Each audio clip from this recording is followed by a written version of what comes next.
Good morning सुहानी, good morning मुस्कान, good morning पुलकित। सो कल तक हम लोगों ने पढ़ा था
सो देखिए कल के टॉपिक का या कल जो हम लोग पढ़े थे एक ब्रीफ रिव्यू, एक ब्रीफ रिवीजन हम लोग कर लेते हैं, उसके बाद से हम लोग आगे बढ़ते हैं। देखिए कल हम लोगों ने एक्चुअली सेल के बारे में पढ़ा था। सेल में हम लोगों ने पढ़ा कि जितने भी लिविंग ऑर्गेनिजम्स होते हैं वो सारे के सारे सेल से बने होते हैं। फिर हम लोगों ने लास्ट क्लास में देखा था कि जो यूनिसेलुलर ऑर्गेनिज्म होते हैं एक्चुअली ये यूनिसेलुलर करते क्या है,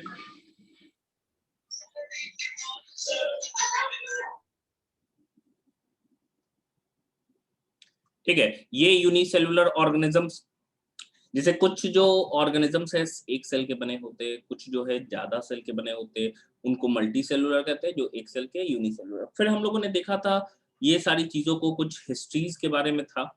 एंड फिर फर्दर हम लोगों ने आगे जो देखा था वो सेल थियरी के बारे में देखा था। देखिए सेल थ्योरी को लास्ट क्लास में हम लोगों ने देखा था, 3 नाम आया था सेल थ्योरी के केस में, स्लाइडेन, स्वान, जिन्होंने सेल थ्योरी को प्रपोज किया था। एंड उसी को वेल एक्सप्लेन किया था वर्चाउ ने ओमनी सेलुलर ई सेलुलर कह के, जो कि सेल लीनियस थ्योरी था। दैट इज कि जो सेल अराइज होते हैं या सेल जो पैदा होते हैं हमेशा एक प्री एग्जिस्टिंग सेल से ही पैदा होते हैं। और फिर इसी को और भी मॉडिफाई किया गया एंड मॉडर्न सेल थ्योरी के रूप में हम लोग जानते हैं इसको सेल प्रिंसिपल या फिर सेल डॉक्ट्राइन भी कहते हैं, जिनमें बहुत सारे पोस्टुलेट्स थे। ठीक है, डिफरेंट पोस्टुलेट्स के बारे में हमने पढ़ा था। जैसे जो सेल होता है मॉडर्न सेल थ्योरी में जो पोस्टुलेट्स थे कि भाई जितने भी ऑर्गेनिज्म है सारे सेल से बने हुए हैं। सेल जो है उनके बॉडी का स्ट्रक्चरल यूनिट होता है, साथ ही साथ फंक्शनल यूनिट भी होता है। एंड हर जो सेल होता है वो कैपेबल होता है इंडिपेंडेंट एग्जिस्टेंस का। लेकिन ऑर्गेनेल जो है वो अकेले कभी जीवित नहीं रह सकते या लिविंग कंडीशन में नहीं रह सकते। जितने भी सेल्स होते हैं उनमें फंडामेंटल सिमिलरिटी होता है उनके स्ट्रक्चर में, केमिकल कंपोजिशन में एंड बेसिक मेटाबॉलिक रिएक्शंस में। ठीक है, अब देखिए यहाँ पे लाइफ जो है वो एग्जिस्ट करता है सेल के अंदर, क्योंकि हम कह सकते हैं जितने भी एक्टिविटीज होते हैं वो सारे के सारे, अगर मान लो कोई एक लिविंग ऑर्गेनिज्म की हम बात कर रहे हैं, अगर उसके अंदर जो भी एक्टिविटीज हमको दिख रहा है वो सारा का सारा एक्टिविटी हमको एक सेल में भी दिखता है। जैसे वो क्या होते हैं, न्यूट्रिशन करेगा, रिप्रोडक्शन करेगा, एक्सक्रीशन, रेस्पिरेशन, सब चीज करेगा। एंड एक यूनिक चीज मैंने बताया था ये कि हर सेल के पास जब मॉडिफिकेशन वो करते हैं तो मॉडर्न सेल थ्योरी के कारण हर जो सेल होते हैं वो स्पेसिफिक फंक्शन को करते हैं। ठीक है, एक फंक्शन को नहीं करते या सारे फंक्शन को नहीं, स्पेसिफाई होते चले गए। तो मैंने बताया था हर सेल जो होता है उस केस में हर सेल का जो जेनेटिक मटेरियल है वो तो यूनिफॉर्म होता है। मतलब हम बात कर रहे हैं अगर लिवर की, हार्ट की, ब्रेन की या जितने भी तरह के सेल्स बॉडी में प्रेजेंट होते हैं सबका जेनेटिक कंपोजिशन तो यूनिफॉर्म होता है। एंड अपने अपने जेनेटिक, अपने अपने जरूरत के हिसाब से वो जेनेटिक कंपोनेंट्स को क्या करते हैं, यूज करते हैं। ठीक है, मतलब हम कह रहे हैं कि अपने अपने जरूरत के हिसाब से जो भी सेगमेंट उसको यूज करना होगा उसको वो यूज करते हैं। तो इन सारी चीजों के बारे में हमने पढ़ा था। सेल प्रिंसिपल और सेल डॉक्ट्राइन हम लोगों का हो गया था टोटल, होम्योस्टासिस वगैरह के केस में हम लोगों ने देखा था। कुछ ऑब्जेक्शंस थे, ये ऑब्जेक्शंस के बारे में देखा था, एंड कुछ क्वेश्चंस थे जो कि लास्ट क्लास में हम लोगों ने डिस्कस किया था। ठीक है, लास्ट क्लास में हम लोगों ने डिस्कस किया था। ये हमारा लास्ट क्लास तक का कुछ क्वेश्चंस था जिसको हम लोगों ने डिस्कस किया था। अब देखिए, अब इसके बाद जो हमको पढ़ना है वो एक्चुअली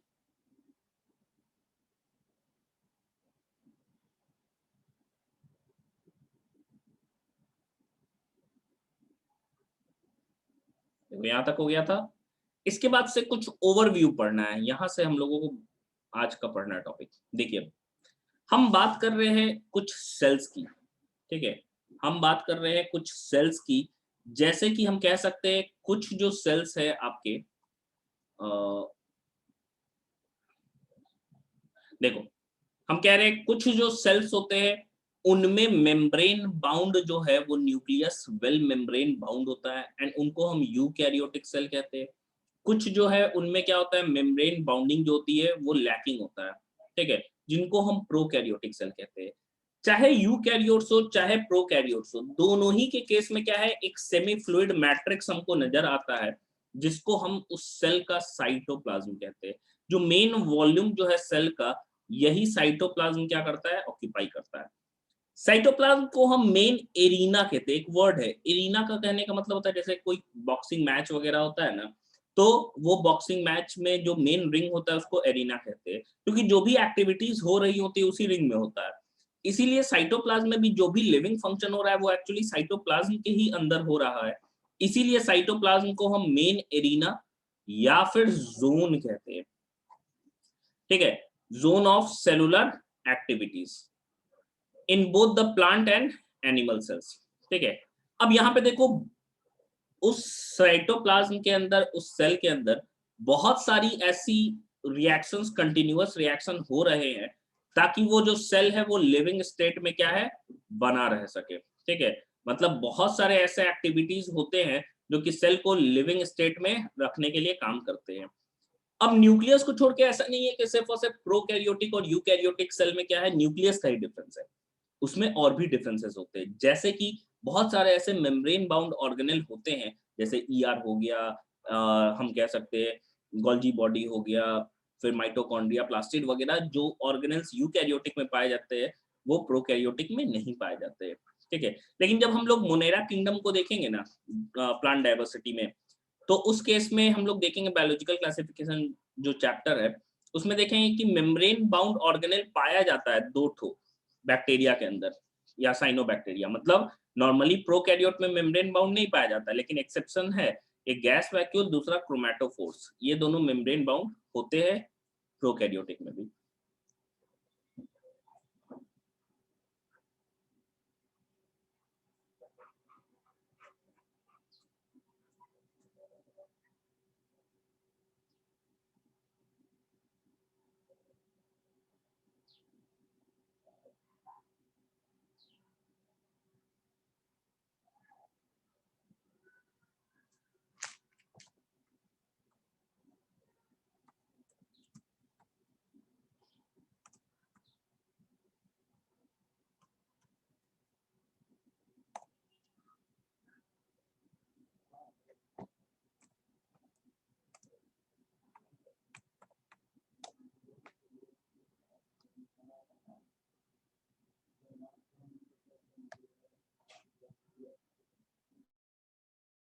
हो गया, तो ये है नेक्स्ट टॉपिक हम लोगों का।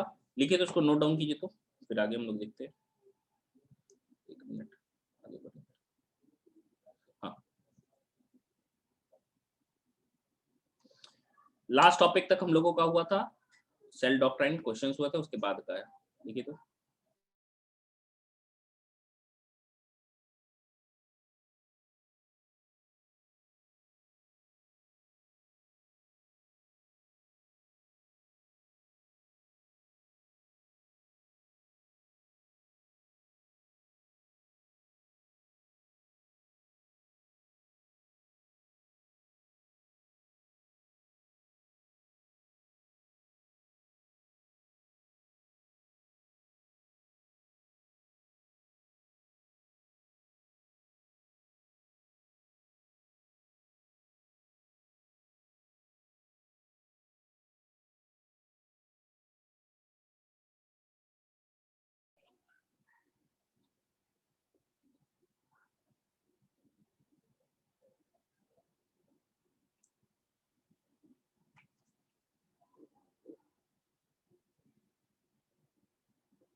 लिख लीजिएगा तो बोलिएगा।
देखिए, मैं फिर से बता रहा हूँ, जिनको नहीं समझ में आया है, सेल्स में आपने प्रीवियस क्लासेस में क्लास 8-9 में पढ़ा होगा कि सेल के अंदर क्या है, एक न्यूक्लियस होता है एंड इसी के डेवलपमेंट पे कि ये अच्छे से डेवलप होता है कि नहीं है, मतलब अच्छे से डेवलप होने की बात कहे तो हम लोग कह सकते हैं कि उसके ऊपर प्रॉपर न्यूक्लियस डेवलप होता है कि नहीं। इस चीज से लेके हम लोग सेल को दो कैटेगरी में डिवाइड करते हैं। एक वो सेल होता है जिसमें न्यूक्लियस अच्छे से डेवलप होता है, उस पर पूरा न्यूक्लियर मेम्ब्रेन वगैरह रहता है, तो उसको यूकैरियोटिक सेल कहते हैं। एंड दूसरा जो जिसपे नहीं पाया जाता है उसको हम लोग प्रोकैरियोटिक सेल कहते हैं। दोनों में, प्रोकैरियोटिक और यूकैरियोटिक में, दोनों में मिला के हम कह सकते हैं कि दोनों ही के केस में साइटोप्लाज्म जो कि एक जेली लाइक सब्सटेंस होता है जो कि पूरे वॉल्यूम में सेल में अंदर पूरा भरा हुआ होता है। साइटोप्लाज्म ही वो मेन जोन है जहां पे सारे एक्टिविटी, क्योंकि जितने भी ऑर्गेनेल्स है वो कहाँ प्रेजेंट है, साइटोप्लाज्म के अंदर प्रेजेंट है। तो साइटोप्लाज्म ही है वो रीजन जहां पे क्या है कि सारे के सारे जो है एक्टिविटीज हो रहे होते हैं, और ये सब एक्टिविटी मिलके, सारे केमिकल रिएक्शंस मिलके सेल को क्या है, लिविंग स्टेट में रखता है। न्यूक्लियस को छोड़ के सेल ऑर्गेनेल्स, बहुत सारे सेल ऑर्गेनेल्स जो है यूकैरियोटिक सेल में पाए जाते हैं, लेकिन वो सेल ऑर्गेनेल प्रोकैरियोटिक सेल में नहीं पाए जाते हैं। ठीक है,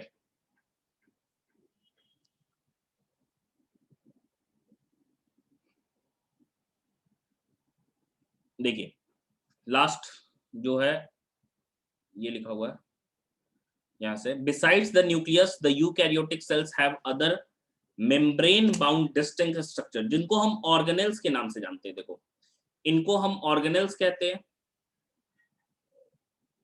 ये वाले जो हो गए वो ऑर्गेनेल्स हो गए।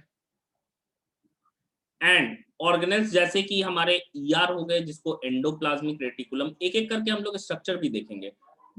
Golgi body, lysosomes, mitochondria, microbodies, ये सारे के सारे स्ट्रक्चर यूकैरियोटिक में तो पाए जाते हैं, लेकिन ये स्ट्रक्चर जो है वो प्रोकैरियोटिक सेल्स में नहीं पाए जाते।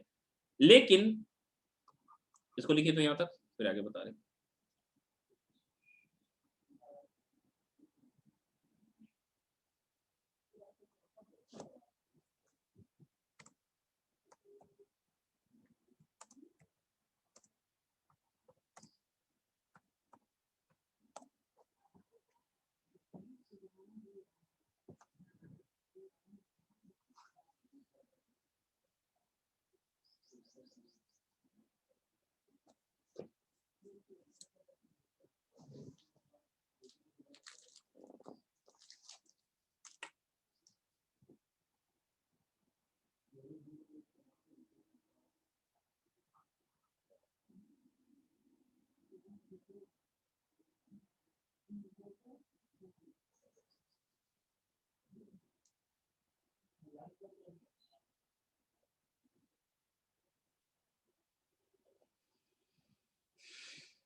हो गया। देखिए, लेकिन हम कहते हैं कि एक ऑर्गेनेल होता है जिसको हम लोग राइबोसोम्स कहते हैं। ठीक है, उसको हम लोग राइबोसोम्स कहते हैं। एंड राइबोसोम्स जो होते हैं वो नॉन मेम्ब्रेन बाउंड होते हैं। मतलब राइबोसोम के ऊपर, मान लो ये राइबोसोम है, इसके ऊपर कोई दीवार नहीं पाया जाता है, कोई भी मेम्ब्रेन नहीं पाया जाता है। एंड ये सारे सेल्स में पाए जाते हैं, चाहे वो प्रोकैरियोटिक हो, चाहे वो यूकैरियोटिक हो। दोनों ही सेल में साइटोप्लाज्म में पाए जाते हैं। यूकैरियोटिक सेल में साइटोप्लाज्म के साथ साथ दो ऐसे ऑर्गेनेल होते हैं, जो साइटोप्लाज्म के अंदर जो स्ट्रक्चर होते हैं, जिनको लिविंग स्ट्रक्चर को ऑर्गेनेल कहते हैं। तो दो ऐसे ऑर्गेनेल होते हैं जिसमें राइबोसोम्स और पाया जाता है। एक क्लोरोप्लास्ट हो गया, जो कि प्लांट्स में पाया जाता है, एंड दूसरा माइटोकॉन्ड्रिया, जो कि प्लांट और एनिमल दोनों में पाया जाता है। ठीक है,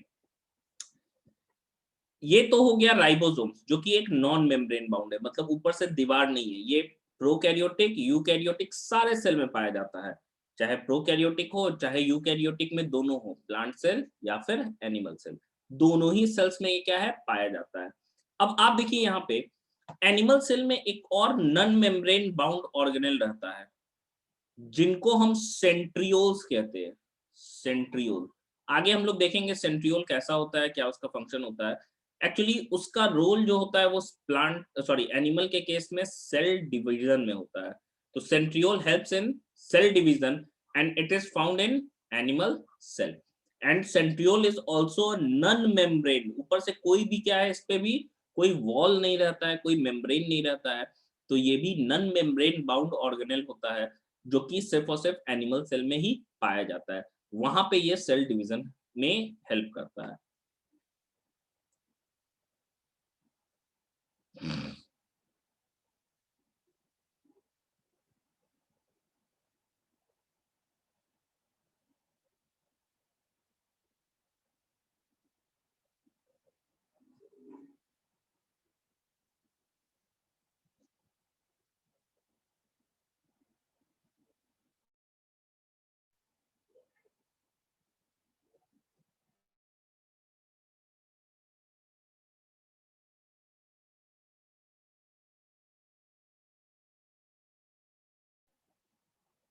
लिखिए तो।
हो गया?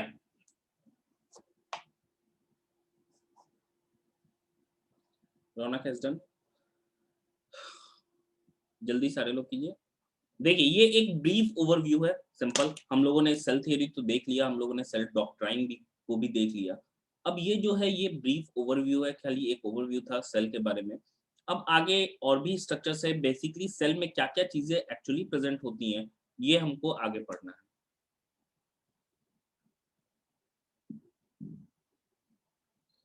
Creation Kavya has done. जल्दी 2 मिनट दे रहे हैं, सब कोई लिख लीजिए।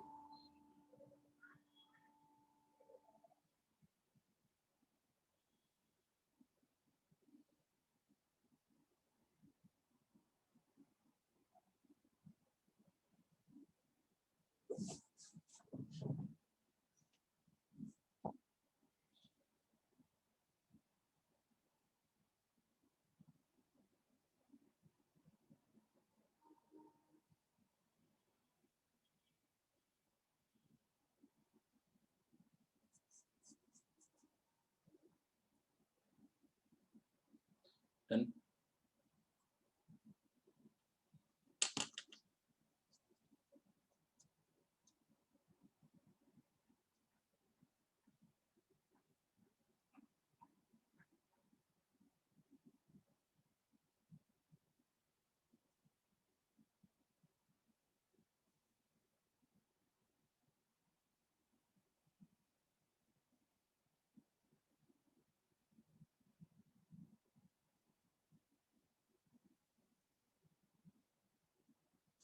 हो गया? चलिए हम लोग आगे बढ़ते हैं। नेक्स्ट जो है ये है सेल स्ट्रक्चर।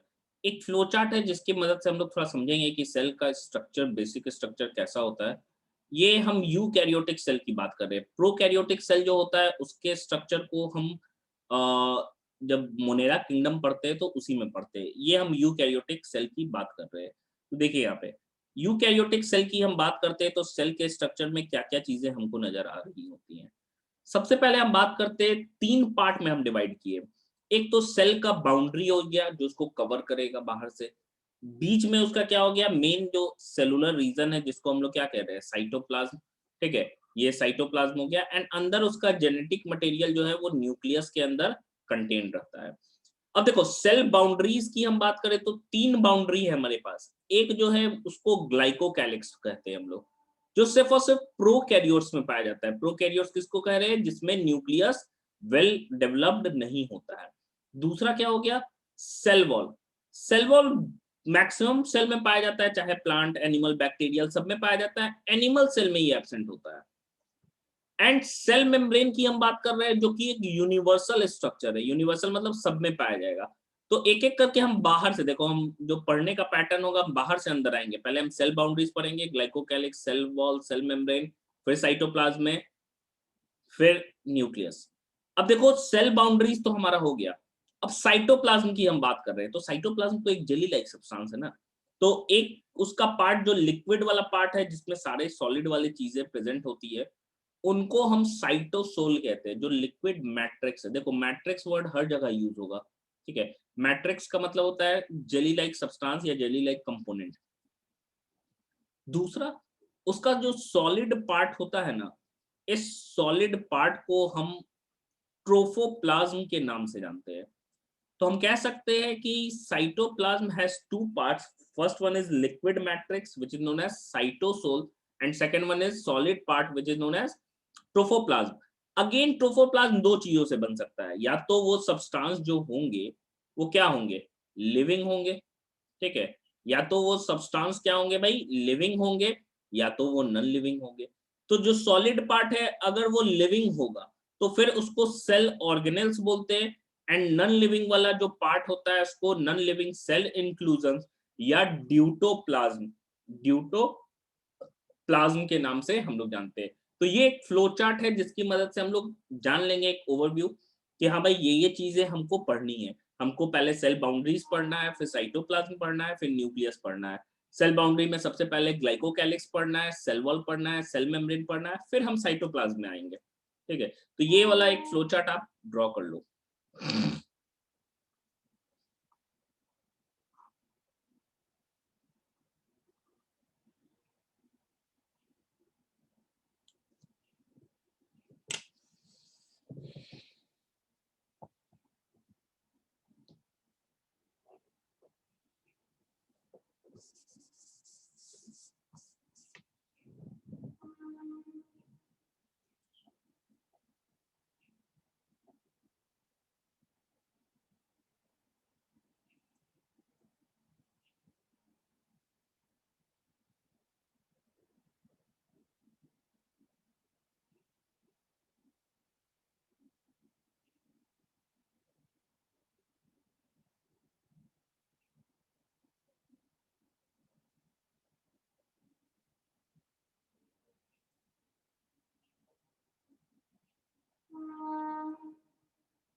देखिए रौनक, साइटोप्लाज्म जो है, जैसे मान लो कि हम लोग बोल रहे हैं कि ये हमारा सेल है, ठीक है? सेल में साइटोप्लाज्म बड़ा होगा, इसका न्यूक्लियस होगा, इसके अंदर न्यूक्लियोप्लाज्म होगा। तो साइटोप्लाज्म में दोनों चीजें हैं, ठीक है? साइटोप्लाज्म में ये साइटोप्लाज्म हो गया, साइटोप्लाज्म।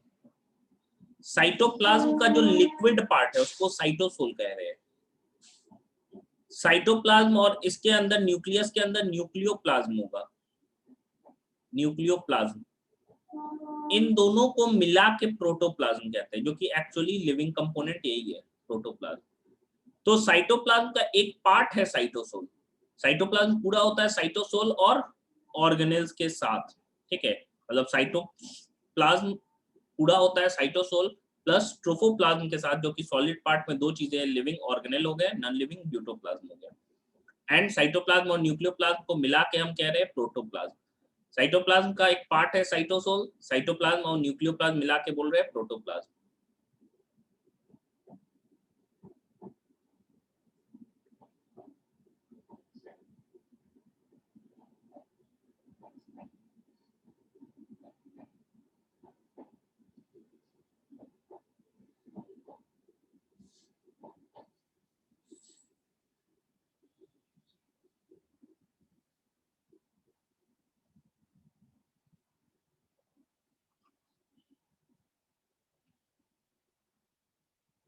हो गया मुस्कान?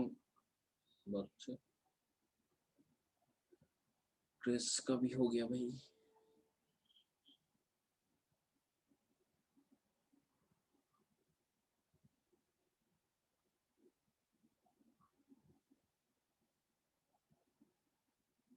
साइटोप्लाज्म नहीं होगा तो सेल ही नहीं रहेगा। जिसे रॉबर्ट हुक ने डिस्कवर किया था उसमें क्या था, साइटोप्लाज्म था ही नहीं, डेड था, तो हॉलो था अंदर से।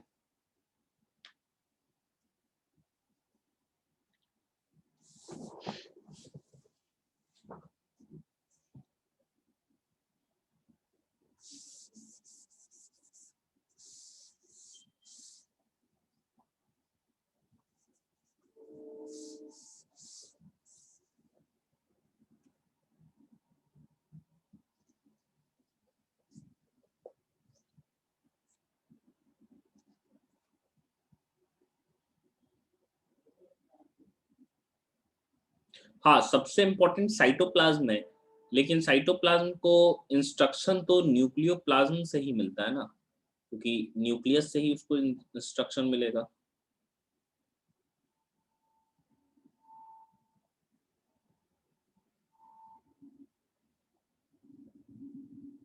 नॉन लिविंग सेल इंक्लूजन के नीचे अनन्या लिखा हुआ है ड्यूटोप्लाज्म,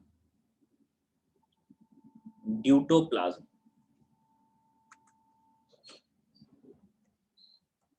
ड्यूटोप्लाज्म।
देखिए अब एक एक करके हम लोग देखते हैं थोड़ा।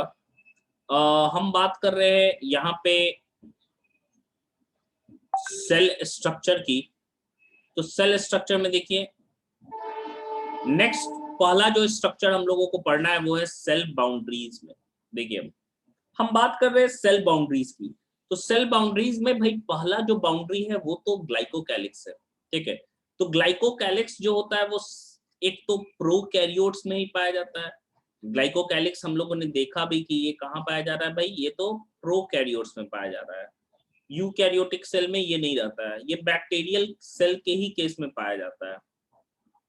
एंड ये दो फॉर्म में रह सकता है। मान लो ये सेल है, सेल के ऊपर ये टफ लेयर के रूप में रह सकता है।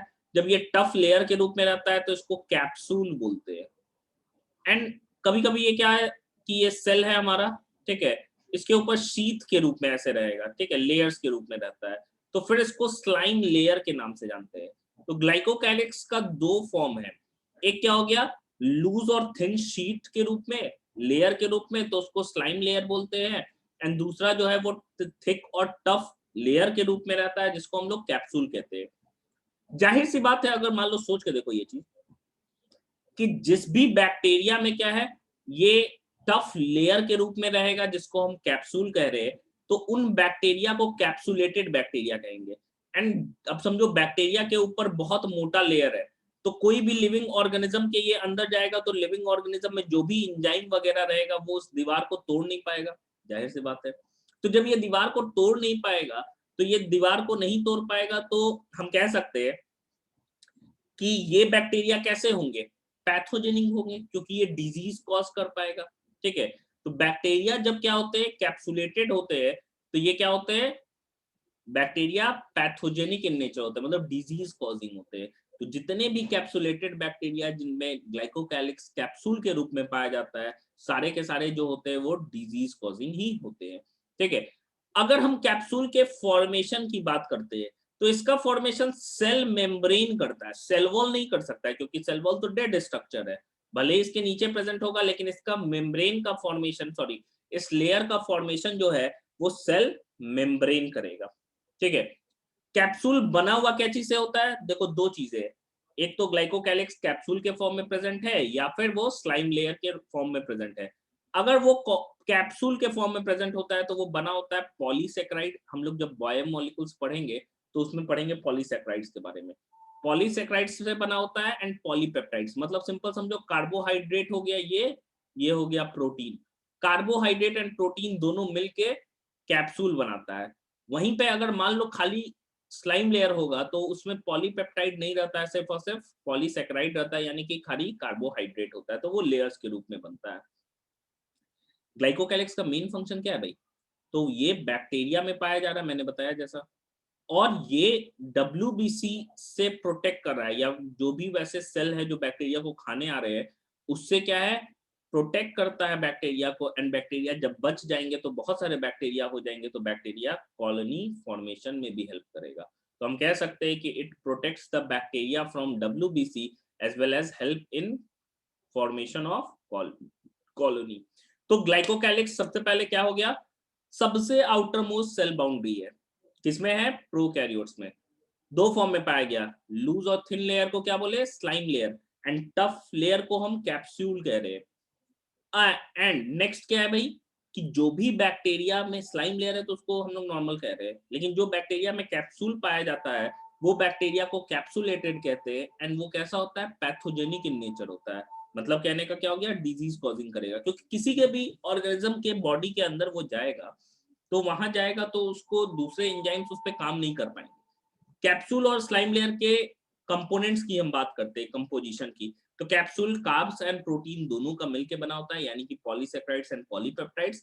वहीं पे स्लाइम लेयर जो है वो सिर्फ और सिर्फ पॉलीसेक्राइड यानी कि कार्बोहाइड्रेट का ही बना होता है। ग्लाइकोकैलिक्स का दो काम है, बैक्टीरिया को कोई फॉरेन सेल से बचाना ताकि उसको खा नहीं पाए, दूसरा काम है कॉलोनी के फॉर्मेशन में हेल्प करता है। तो ये है हमारा पहला सेल बाउंड्री जिसको हम ग्लाइकोकैलिक्स बोलते हैं। Note it down.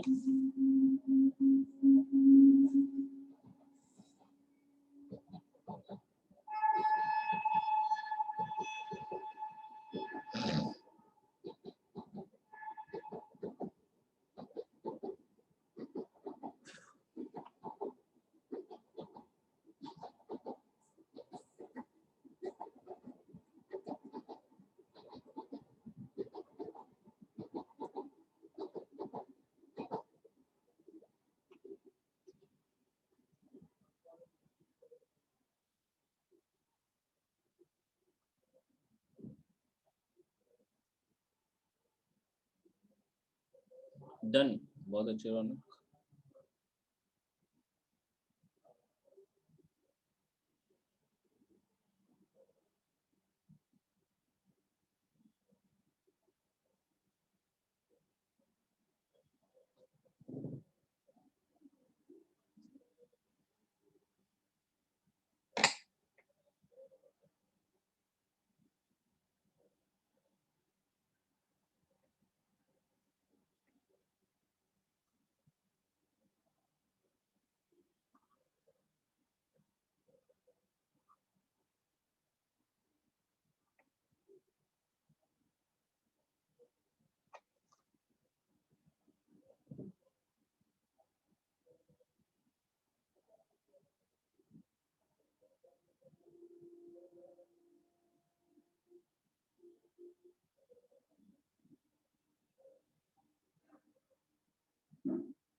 हो गया,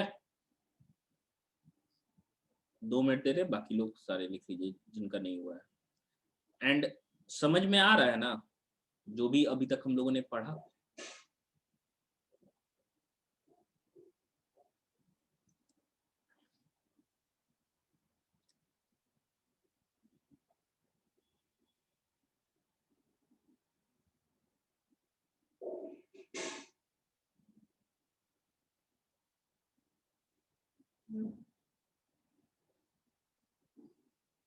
हो गया, क्रिश का भी हो गया। चलो आगे बढ़ते हैं हम लोग। नेक्स्ट स्ट्रक्चर हमको दिख रहा है सेल वॉल। पहला तो हम लोगों ने देख लिया ग्लाइकोकैलिक्स। दूसरे स्ट्रक्चर को देखते हैं भाई। देखो यहाँ पे मेरे पास दूसरा स्ट्रक्चर है। दूसरा स्ट्रक्चर है क्या भाई? दूसरा स्ट्रक्चर है सेल वॉल। तो देखो सेल वॉल की हम बात कर रहे हैं सबसे पहले। तो सेल वॉल तो आउटर मोस्ट कवरिंग होता है। किसमें होगा? बैक्टीरिया को छोड़, क्योंकि बैक्टीरिया में आउटर मोस्ट क्या होगा हमारा? बैक्टीरिया में तो ग्लाइकोकैलिक्स होगा। लेकिन ये बाकी में क्या है? आउटर मोस्ट कवरिंग होता है। किसमें किसमें? प्लाज्मा मेम्ब्रेन के बाद, मतलब प्लाज्मा मेम्ब्रेन के बाद ये प्रेजेंट होगा। एंड बैक्टीरिया के केस में, बैक्टीरिया के केस में सेल वॉल पाया जाता है। फंजाई के केस में पाया जाता है। एल्गी के केस में पाया जाता है। एंड प्लांट्स के केस में पाया जाता है। ये एक नॉन लिविंग रिजिड स्ट्रक्चर होता है। ठीक है, मतलब नॉन लिविंग है, डेथ है, तो जाहिर सी बात है हार्ड होगा। अब भले ही ये bacteria, fungi, algae and plants में पाया जाता है, लेकिन इस बेसिस पे ना, पहले प्रेजेंस ऑफ सेल वॉल के बेसिस पे सबको प्लांट किंगडम में रख दिया गया था। प्लांट किंगडम में एल्गी भी था, फंगस भी था, बैक्टीरिया भी था, प्लांट भी था। क्यों? क्योंकि सब में सेल वॉल पाया जाता है। लेकिन बाद में जाके जब हम कह सकते हैं इलेक्ट्रॉन माइक्रोस्कोप का डिस्कवरी हुआ, तो देखा गया कि बैक्टीरिया में जो सेल वॉल पाया जाता है वो फंगस के सेल वॉल से डिफरेंट है केमिकली। एल्गी में जो पाया जाता है वो प्लांट से डिफरेंट है। तो इसी वजह से सबको क्या किया गया, फिर अलग अलग हम कह सकते हैं किंगडम बना, 4 किंगडम, 5 किंगडम क्लासिफिकेशन। तो अलग अलग किंगडम में रख दिया गया। अभी भी एल्गी जो है वो प्लांट्स में आता है, क्योंकि दोनों की सिमिलरिटी लाइफ साइकिल की बहुत ज्यादा होती है। तो अगर मैं बैक्टीरिया की बात करूं तो बैक्टीरिया में हमारा पेप्टिडोग्लाइकन से बना होता है। देखो पेप्टिडो, पेप्टाइड वर्ड जो है ना, वो एमिनो एसिड्स के लिए यूज करते हैं। And amino acids are the building blocks of protein. And second one is glycan. Glycan word ना ग्लूकोज या हम कार्बोहाइड्रेट के लिए यूज करते हैं। तो पॉलीसेक्राइड। तो bacterial cell wall is made up of peptidoglycans which is a mixture of और which is a compound of polysaccharide and amino acids. वहीं पे अगर मैं फंगस की बात करूं तो फंगस में काइटिन, काइटिन जो है काफी इंपॉर्टेंट पॉलीसेक्राइड है। ठीक है, काइटिन प्लस पॉलीसेक्राइड्स का ही बना होता है।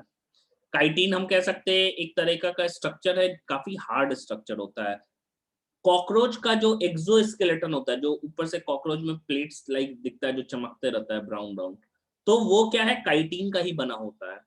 अगर हम एल्गी की बात करें तो एल्गी के केस में हमको सेलुलोज का देखने को मिलता है, गैलेक्टन्स एंड मैनन्स, ये भी कार्बोहाइड्रेट है। एंड कुछ मिनरल्स होते हैं जैसे कि कैल्शियम कार्बोनेट, जिसका अंडा का छिलका भी बना होता है, जिसका हम कह सकते हैं ये मार्बल भी है, यही मार्बल है, जम जाएगा मार्बल हो जाएगा। प्लांट्स के केस में मेन कंपोनेंट तो सेलुलोज होता है, सेलुलोज के साथ साथ hemicellulose, pectin and protein भी प्रेजेंट होता है। तो ये है बैक, हम कह सकते हैं सेल वॉल का केमिकल कंपोजिशन। भले ही सब में क्या है, अलग अलग सब में सेल वॉल है, लेकिन सब में केमिकली कंपोजिशन सबका अलग अलग होता है। एक बैक्टीरिया हम किंगडम मोनेरा पढ़ेंगे ना, तो उस बैक्टीरिया को आर्की बैक्टीरिया कहते हैं।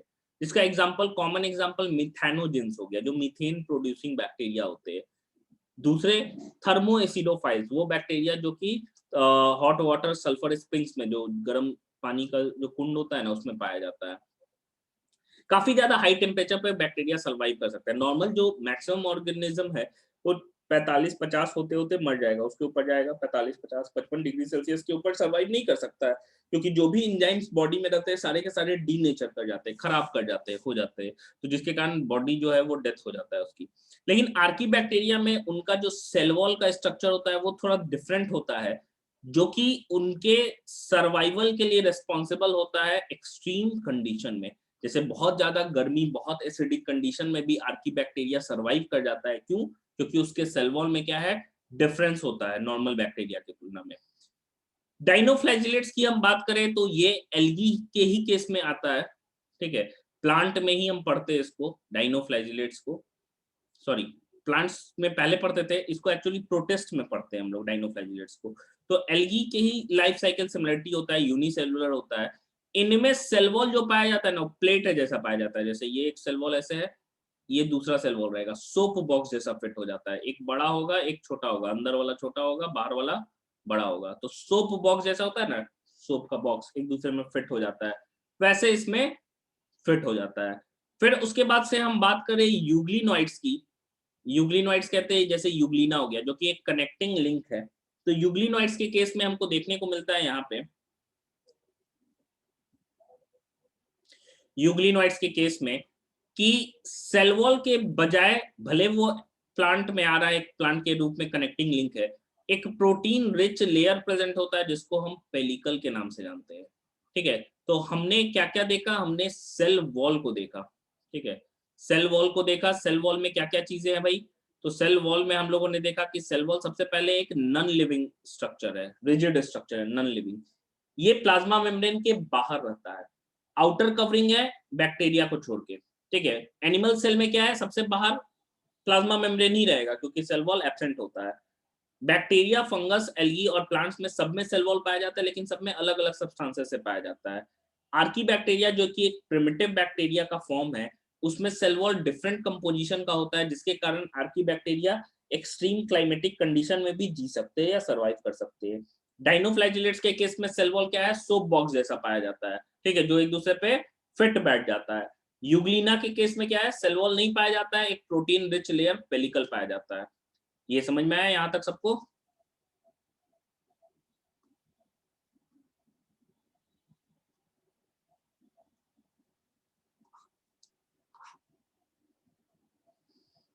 नहीं आया?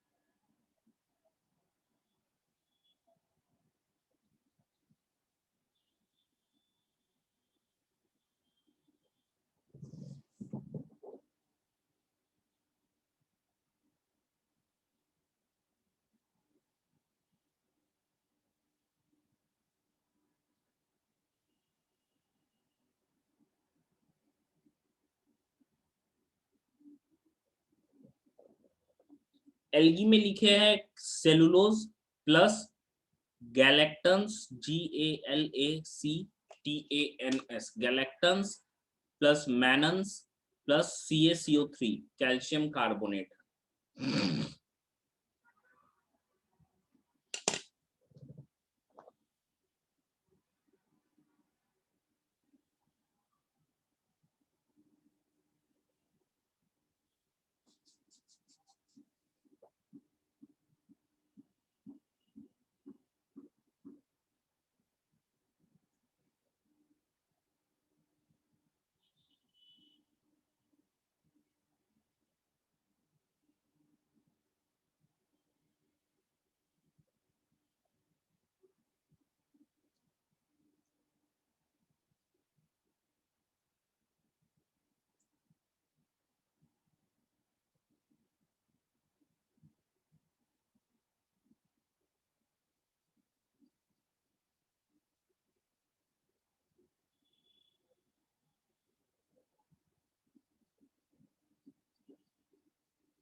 हो गया।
हाँ बिल्कुल, यूग्लिनोइड्स के केस में सेल मेम्ब्रेन के ऊपर क्या है, पेलिकल प्रेजेंट होता है।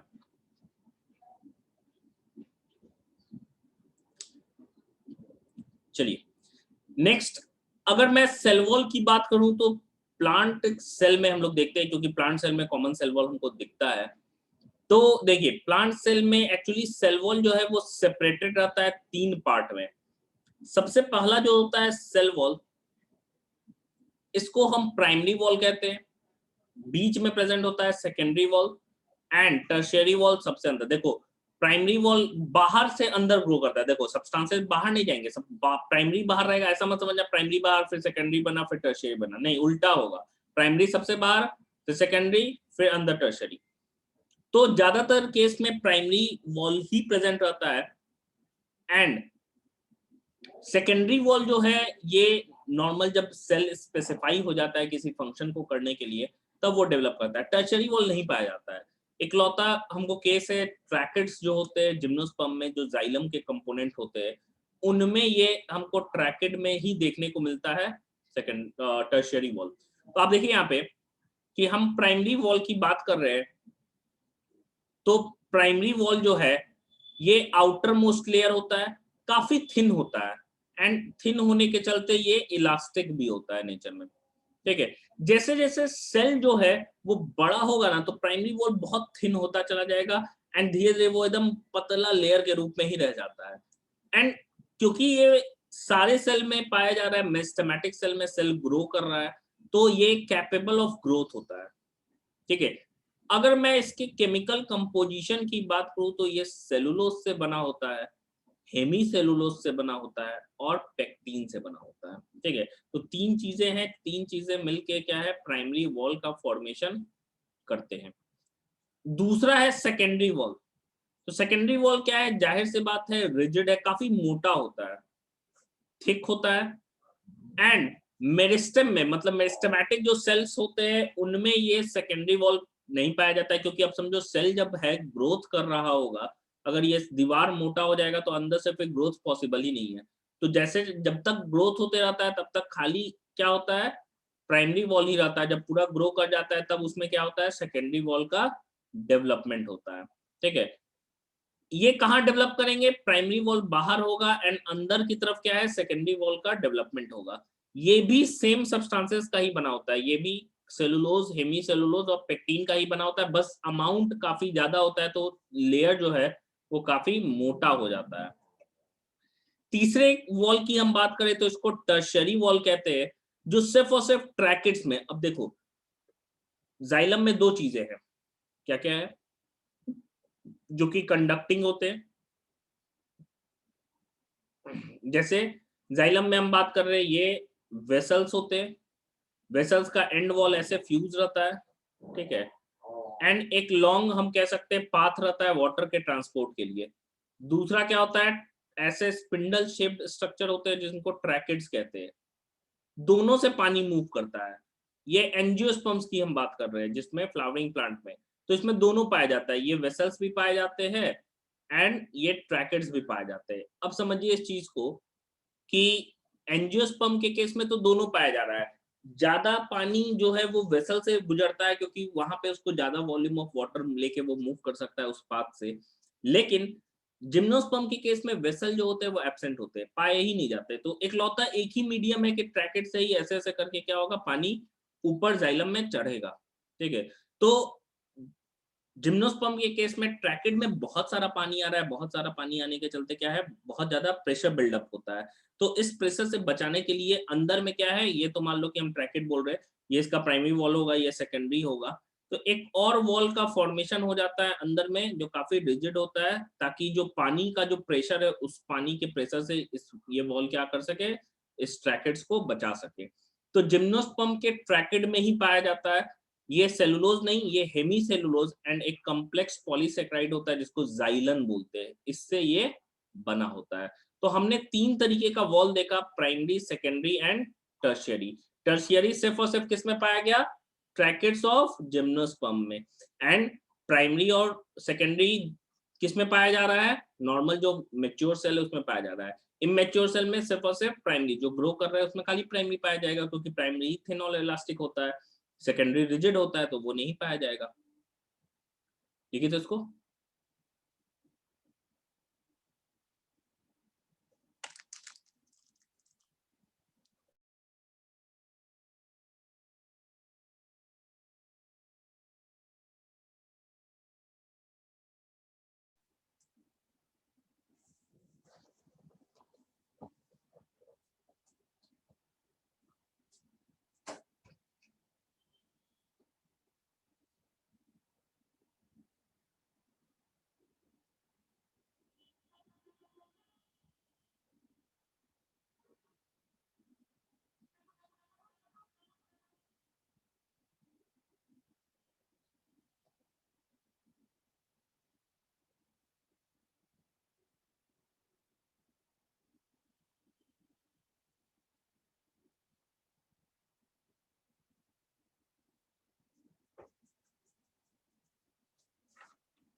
हो गया।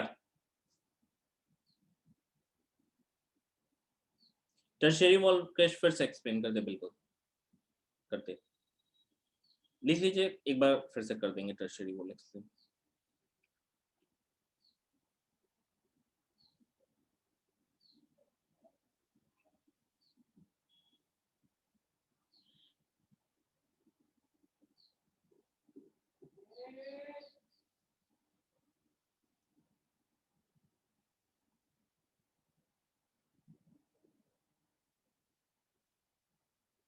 जाइलम नहीं है रौनक, जाइलन है, जाइलन, XYLAN, जाइलन।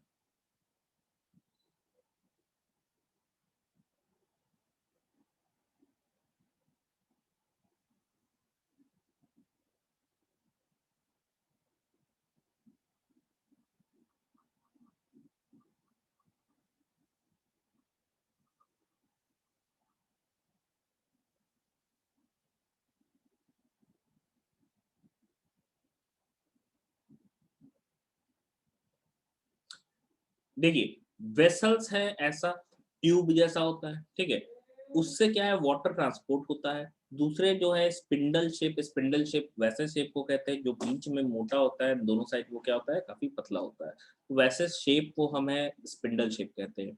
तो अब देखिए, वेसल्स एंड ट्रैकेट्स की हम बात कर रहे हैं, तो ये दोनों स्ट्रक्चर्स हमको एंजियोस्पर्म के जाइलम में देखने को मिलते हैं। लेकिन वहीं पे हम लोग कहते हैं कि वेसल्स और ट्रैकेट्स में से वेसल जो है वो जिम्नोस्पर्म में नहीं होता है। तो सारा का सारा जो पानी है वो ट्रैकेट से होके गुजरेगा। तो उतना ज़्यादा पानी को बर्दाश्त करने के लिए, उतने प्रेशर को बर्दाश्त करने के लिए ट्रैकेट्स का जो दीवार होता है उसको मोटा होना पड़ेगा। टर्शियरी वॉल का ही फॉर्मेशन होता है ट्रैकेट्स में, ताकि दीवार जो है वो काफ़ी मोटा हो जाए। एंड मोटा होने के कारण क्या है, हम कह सकते हैं जो वॉल में जो प्रेशर है, वो प्रेशर जो झेलने की कैपेसिटी है वो इंक्रीज़ कर जाती है।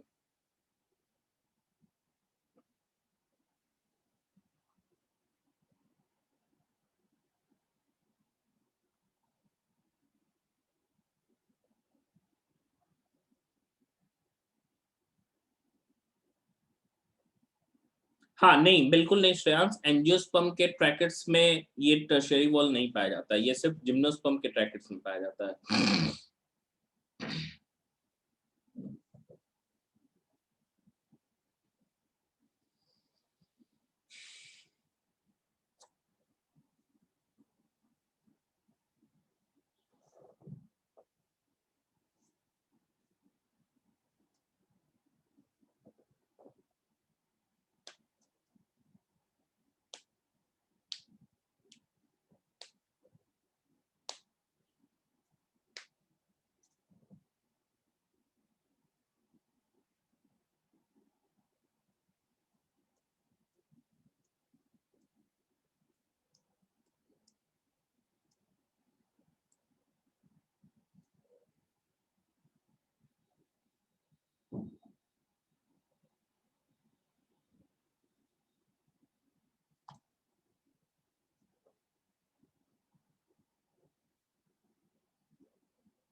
हो गया?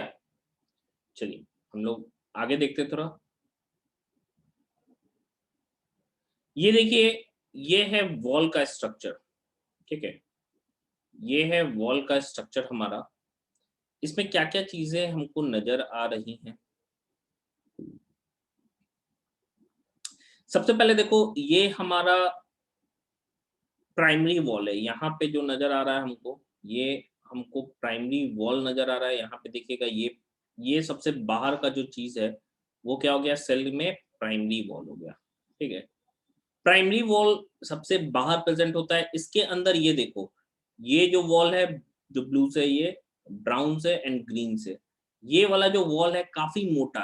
एक्चुअली हमको सेल के अंदर इतना मोटा एक्चुअली नहीं है, इतना ही छोटा नहीं होगा साइटोप्लाज्म, बड़ा होगा, लेकिन खाली हमको सेल का ही कंपोनेंट, खाली सेल वॉल दिखाना था, इसलिए ऐसा फिगर बनाए हैं। तो ये क्या है, 3 लेयर्ड सेकेंडरी वॉल होता है, 3 लेयर्ड होता है। तो तीनों लेयर्स में हम लोग इसका नाम रख दिए है, नाम ये है सेकेंडरी वॉल 1, 2 एंड 3 कहते हैं। ठीक है, ये वाला जो हो गया, ये इसको हम लोग S1 कहते हैं, ये मोटा वाला जो होता है इसको S2 कहते हैं, एंड अंदर जो प्रेजेंट है उसको हम लोग S3 कहते हैं। तो सेकेंडरी वॉल 1, 2 एंड 3 प्रेजेंट होता है। एंड सबसे अंदर क्या है, ये वाला जो दिख रहा है तुमको यहाँ पे, ये वाला जो वॉल है, ये है टर्शियरी वॉल, जो कि सबसे अंदर प्रेजेंट होता है। अब समझो दो सेल है, मान लो दो ईंट है, दो ईंट जब हम मकान बनाते हैं या दीवार को खड़ा करते हैं, तो जाहिर सी बात है दोनों के बीच जोड़ने के लिए एक दूसरे से सीमेंट को डालना पड़ता है। तो यही जो सीमेंटिंग मटेरियल है, इसी लेयर को हम लोग मिडिल लैमिला कहते हैं।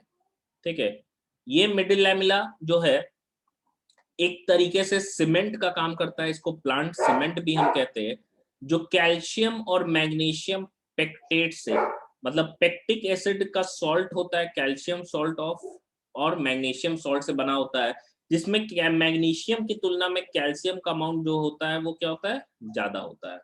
ठीक है, अब सेल वॉल की हम बात कर रहे हैं, हम तीनों ही सेल वॉल की बात कर रहे हैं, हम जनरल एक स्ट्रक्चर में हम primary secondary tertiary total overall cell wall की बात कर रहे हैं। तो सेल वॉल में मेन कंपोनेंट जो होता है, अगर टर्शियरी छोड़ दे तो मेजर तो टर्शियरी तो सिर्फ और सिर्फ क्या है, ये एक ही फिगर में तीनों दिखा दिए। एक्चुअली टर्शियरी सिर्फ और सिर्फ ब्रैकेट्स में पाया जाएगा, नॉर्मल में प्राइमरी और सेकेंडरी पाया जाएगा, जो सेलुलोज, हेमी सेलुलोज और पेक्टिन का ही बना होता है। तो मेन कंपोनेंट क्या होते हैं, सेलुलोज प्रेजेंट होता है। सेलुलोज के अलावा कुछ और भी चीजें होती है, जैसे हेमी सेलुलोज, कुछ क्यूटीन होता है, क्यूटीन जो हम लोग देखते हो क्यूटिकल लेयर, जो लीफ के ऊपर क्यूटिकल लेयर पाया जाता है, वो क्यूटीन वैक्सी सब्सटेंस होता है, उससे बना होता है। पेक्टीन हो गया, लिग्निन और सुबेरिन कुछ हार्ड सब्सटेंसेस होते हैं, ये भी कुछ अमाउंट में प्रेजेंट होते हैं। सेल वॉल एक प्रोटेक्टिव लेयर की तरह काम करता है, एक फ्रेमवर्क की तरह काम करता है, जो सेल को प्रॉपर शेप, साथ ही साथ उसको मैकेनिकल डैमेज से प्रोटेक्ट करने में भी हेल्प करता है। एक्चुअली सेलुलोज का ना फाइबर जैसा होता है, ऐसे माइक्रो फाइबर, जैसे मान लो कि हम बात कर रहे हैं ये सेल की, तो ऐसा क्या होगा, माइक्रो फाइब्रिल्स होंगे जो इस सेल वॉल के मैट्रिक्स में प्रेजेंट होंगे। यहाँ पे भी क्या होगा, कुछ सब्सटेंस होगा जिसमें ये सेलुलोज का फाइबर ऐसे धागा जैसा प्रेजेंट होगा। एंड ये जो मैट्रिक्स होता है, ये मैट्रिक्स क्या चीज से बना होता है, तो देखते हैं हम लोग। सेलुलोज माइक्रो फाइब्रिल्स, मतलब छोटे छोटे धागे और बड़े बड़े धागे सेलुलोज के, वो लेयर्स के रूप में अरेंज होते हैं, मान लो ऐसे ऐसे धागा के रूप में, या हम कह सकते हैं थ्रेड लाइक स्ट्रक्चर के रूप में अरेंज है। और उसी के बीच क्या होता है, जो सब्सटेंसेस जैसे पेक्टिन हो गया, हेमी सेलुलोज हो गया, ये दोनों प्रेजेंट होते हैं। मतलब समझो सेल वॉल जो है हमारा, जैसे हम लोग बोल सकते हैं, जैसे सेल वॉल जो है हमारा, उसमें धागा सेलुलोज का है, जैसे हम लोग बोलते हैं ना सेलुलोज, हेमी सेलुलोज और पेक्टिन। तो उसका matrix cellulose, sorry cell wall का जो मैट्रिक्स है ना, वो पेक्टिन और हेमी सेलुलोज का बना हुआ है, उसमें सेलुलोज का रेशा या धागा के रूप में वो प्रेजेंट होता है। तो मैट्रिक्स ऑफ सेल वॉल क्या चीज से बना होता है, हेमी सेलुलोज और सेलुलोज से। इसमें सेलुलोज के माइक्रोफाइब्रिल्स और मैक्रोफाइब्रिल्स अरेंज्ड होते हैं लेयर्स में, ताकि पूरा का पूरा जो सेल वॉल है उसका स्ट्रक्चर बन पाए। तो ये है हमारा स्ट्रक्चरली कि सेल वॉल कैसा होता है एंड मिडिल लैमेला क्या होता है। समझ में आया?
बना लीजिएगा तो बोलिएगा।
एनिमल सेल में सेल वॉल इसलिए नहीं होता है, ये ऑब्जर्वेशन है, पाया ही नहीं जाता है, क्योंकि एनिमल सेल प्लांट सेल की तुलना में सेल का साइज बहुत ग्रो करता है।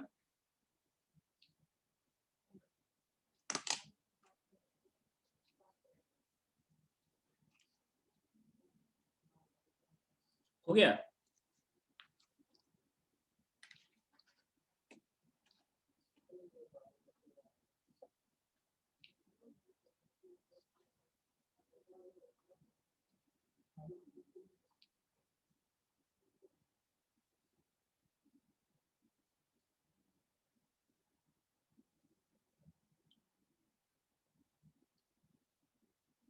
चलिए आगे हम लोग बढ़ते हैं।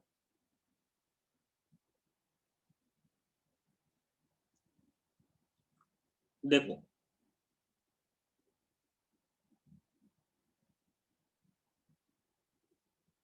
लैमिला और लैमिली में डिफरेंस है कि लैमिला सिंगुलर है, लैमिली प्लूरल है। ई लग जाएगा तो प्लूरल हो जाएगा। यहाँ देखिए, अगर मिडिल लैमिला की हम बात कर रहे हैं तो ये तो सीमेंट है जो कि दो एडजेसेंट सेल को जोड़ने का काम करता है। एंड सेल वॉल मटेरियल्स, अब देखो इसका सिंथेसिस की हम बात करते हैं तो हेमीसेलुलोज, पेक्टिन, लिग्निन, जो कि हम कह सकते हैं कि प्लांट में मेनली हम कह सकते हैं कार्बोहाइड्रेट वाले नेचर के होते हैं। ये प्लांट के गोल्जी बॉडी, एंड प्लांट के गोल्जी बॉडी को आगे हम लोग पढ़ेंगे भी, डिक्टायोसोम्स कहते हैं, क्योंकि स्मॉल होते हैं, एक से ज्यादा होते हैं। एंड हेमीसेलुलोज याद रखिएगा, पेक्टिन और लिग्निन ये डिक्टायोसोम सिंथेसाइज करता है। वहीं पे जो लिपिड नेचर वाले सब्सटेंस होते हैं जैसे क्यूटीन, वैक्सी सब्सटेंस हो गया, सुबेरीन जो हो गया, ये जो है वो प्लांट में एक माइक्रो बॉडी होता है जिसको स्फेरोसोम कहते हैं हम लोग। माइक्रो बॉडीज, माइक्रो बॉडीज हम लोग पढ़ेंगे लास्ट में। तो माइक्रो बॉडीज एक होता है जिसको स्फेरोसोम होते हैं, जैसे ग्लाइऑक्सिसोम्स भी हो गया, परऑक्सिसोम्स हो गया, उसी तरह एक माइक्रो बॉडी है स्फेरोसोम। स्फेरोसोम जो है वो क्यूटीन और सुबेरीन का सिंथेसिस करता है, एंड हेमीसेलुलोज, पेक्टिन और लिग्निन का सिंथेसिस डिक्टायोसोम करता है। अगर हम सेलुलोज की बात करें तो वो सेल मेम्ब्रेन सिंथेसाइज करता है। Cellulose is synthesised by cell membrane, where as cutin and suberin by spherosome and hemicellulose, pectin and lignin by dictyosomes. तो ये हो गया सेल वॉल मटेरियल्स का कि कहां से कौन सा मटेरियल सिंथेसाइज होता है।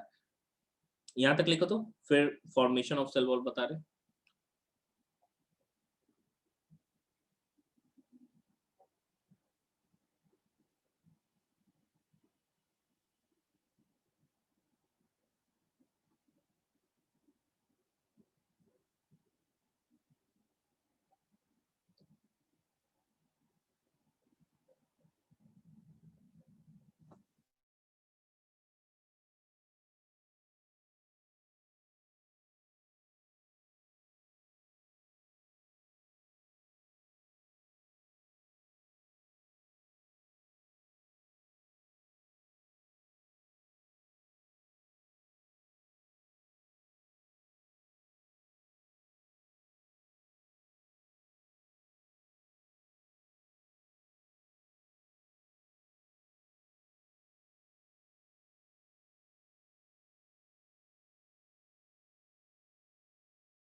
हो गया।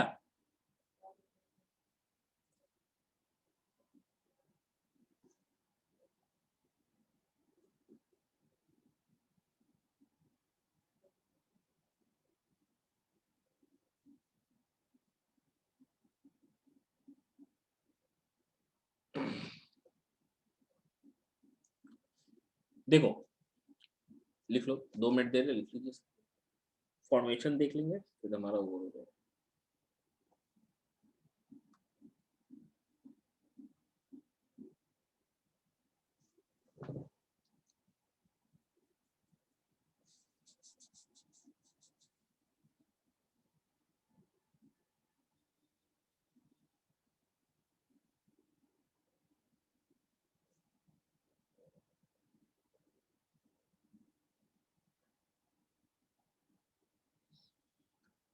देखिए यहाँ पे हम लोग कह रहे हैं दो मेथड है। एक तो है कि मान लो पूरा ये लेयर है ना, अंदर से पूरा लेयर सिक्रीट होता है कि सब चीज एक साथ बना फिर डिपॉजिट कर गया, तो इनटू ससेप्शन बोलते हैं। अगर वॉल मटेरियल जो है वो लेयर्स में डिपॉजिट होते हैं तो उसको एपोजिशन हम लोग बोलते हैं।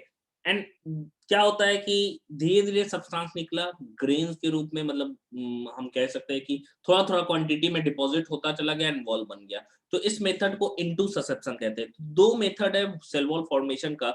एक क्या है, फाइन ग्रेन्स में डिपॉज़िट हो रहा है कि एक-एक करके डिपॉज़िट हो रहा है, तो इसको हम लोग इनटू ससेप्शन कहते हैं। दूसरा क्या है, पूरा लेयर में हो रहा है, एक लेयर बना फिर दूसरा लेयर बना, ऐसे करके हो रहा है, तो इसको हम लोग एपोजिशन कहते हैं।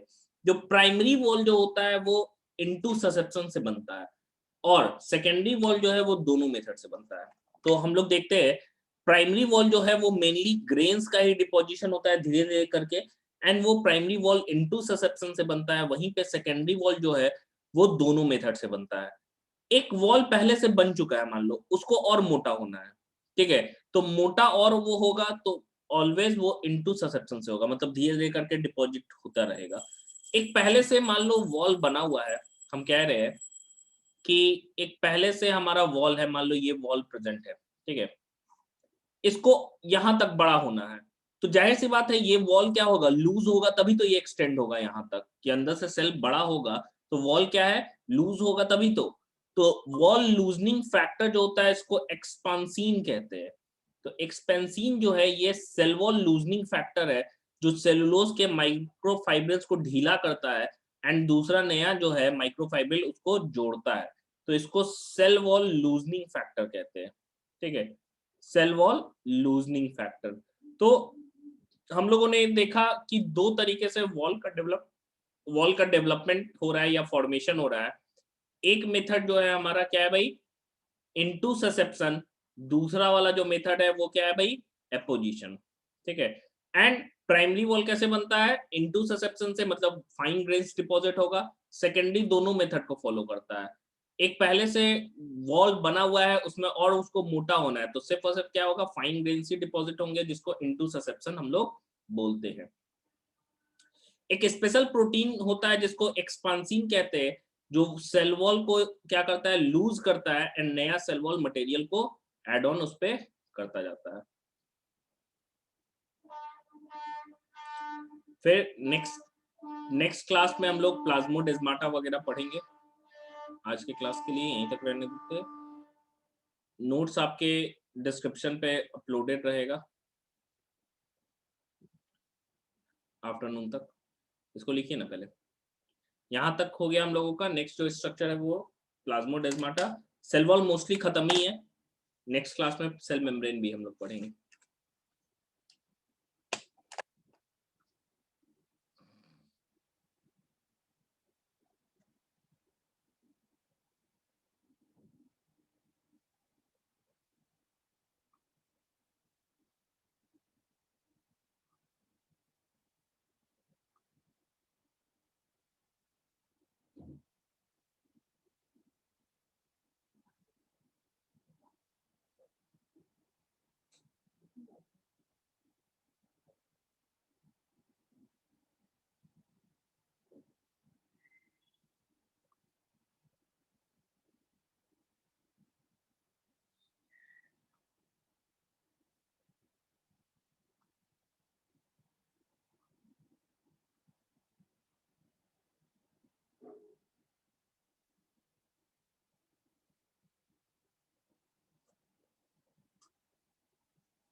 हो गया?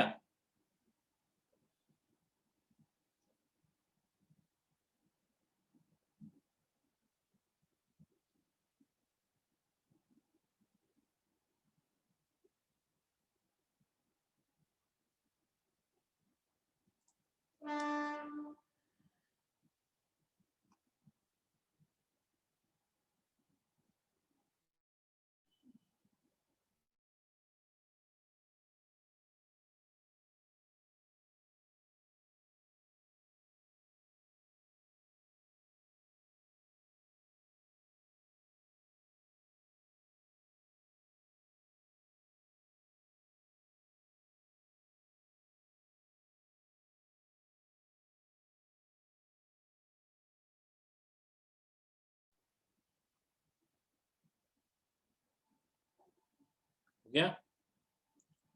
तो आज के लिए हम लोग इतना ही रहने देते हैं। नेक्स्ट इसके आगे जो है हम लोग नेक्स्ट क्लास में पढ़ेंगे। यहाँ तक का नोट्स अपलोड हो जाएगा दोपहर तक, और शाम तक वीडियो भी हो जाएगा। ठीक है, चलिए।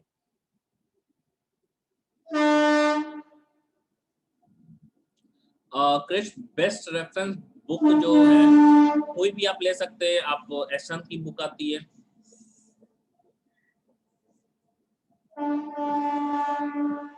प्रदीप दिनेश, कोई भी ले सकते हैं, लेकिन सिर्फ रेफरेंस के लिए। ठीक है, मतलब कोई चीज नहीं समझ में आया ना, तब उससे पढ़ना है।